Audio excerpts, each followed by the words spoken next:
Hello everyone! Today we will be painting a lemon using watercolors. You'll need some watercolors. I chose cadmium yellow hue, yellow ochre, burnt sienna, ultramarine, and burnt umber. I'm using the Winsor & Newton brand. You'll also need some brushes, some watercolor paper, and a palette or plate in which you can paint on. Alright, so let's get started. So I'm lightly sketching in a basic outline of my lemon, being sure to also include the shadows so that I know where to block those in. And be sure to be extra light with your pencil. If you're too heavy-handed, you're going to really notice it, especially in something with yellow.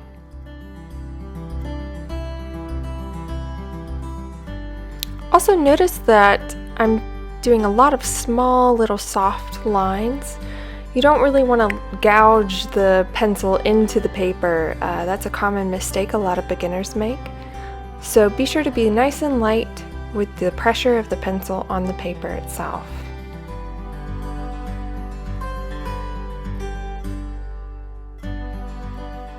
So I start out by using a little bit of burnt umber.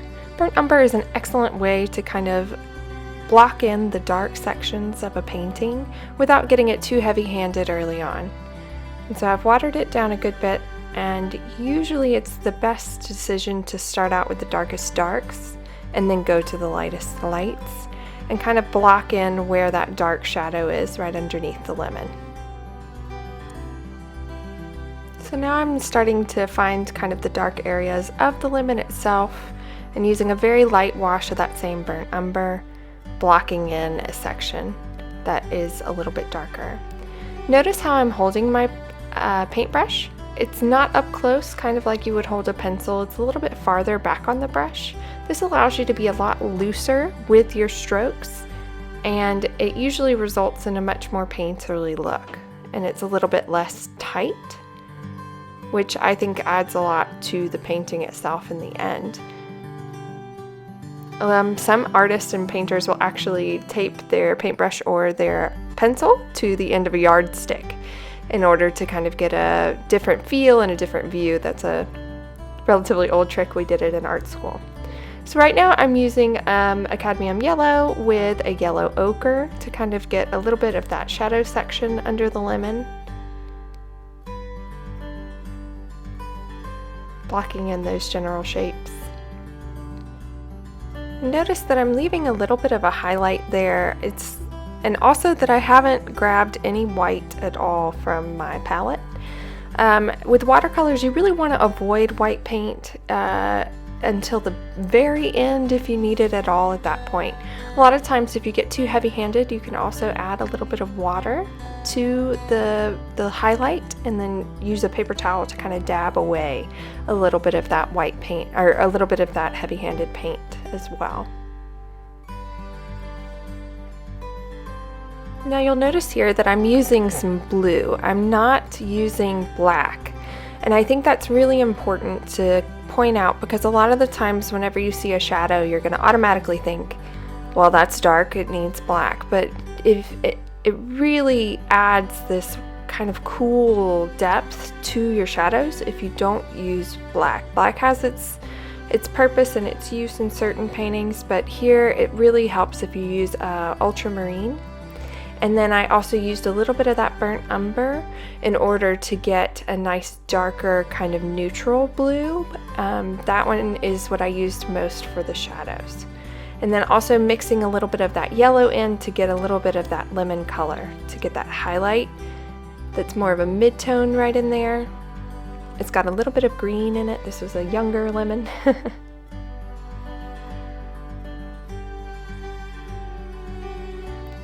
And there's really a magic to watercolors if you use multiple washes, and that really helps making multiple light washes as opposed to going straight in with the pure color. You'll find that that really saturates your paper. It makes it very difficult to go back and fix things or to take away the paint, as I was saying earlier, with a little bit of that lightness that you can do whenever you take the wet brush with just water and just dab it and then take it away.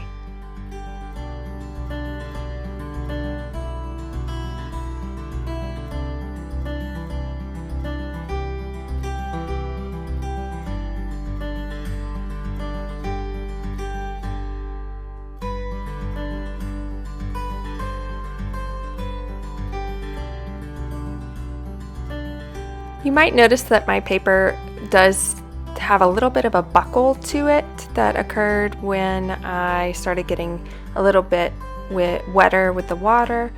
You can prevent this by taping your sheet of paper with some masking tape or painter's tape to a board.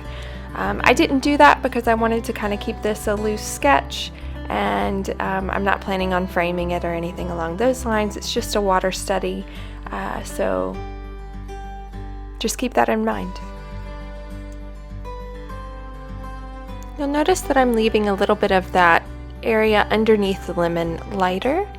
It's so that I make sure that I don't get too heavy-handed. There's a little bit of reflected light that is the light bouncing off the paper and back onto the lemon.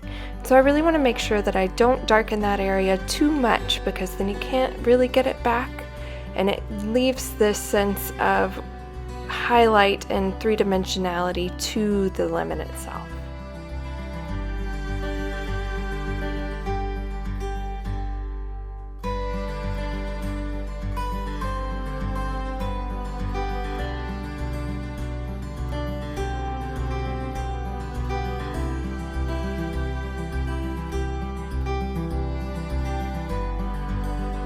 Now we're working a little bit more into the shadow area, and notice I'm just going in with a really light wash of that ultramarine and paying attention to the shape of that shadow, because it helps define the shape of the lemon itself, so it's not just a round shadow.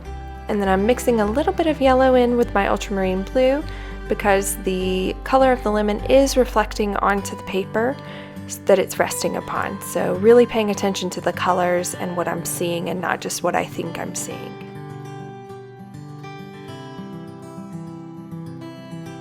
Now I'm just going in and darkening that shadow underneath. Again, doing it with light washes and using my paper towel a good bit to make sure that I don't get too heavy-handed with the wash.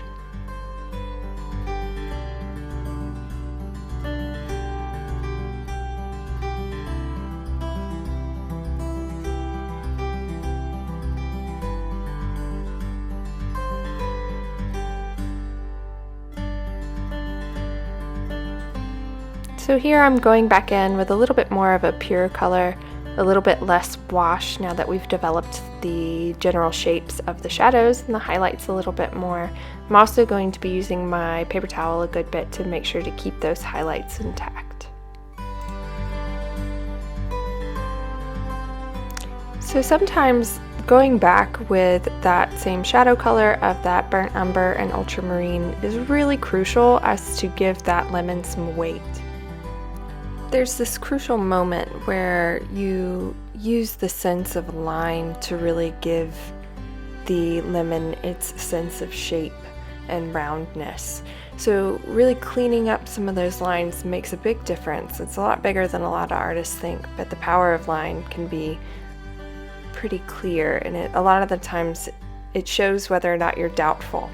So if you're certain of something, having a certain line really conveys your knowledge of the piece, whereas if you're doubtful, it gets a lot fuzzier, or you may not place it where you think you should place it, but you can kind of see that. So now going back in with a little bit more of a pure color and adding some finishing touches.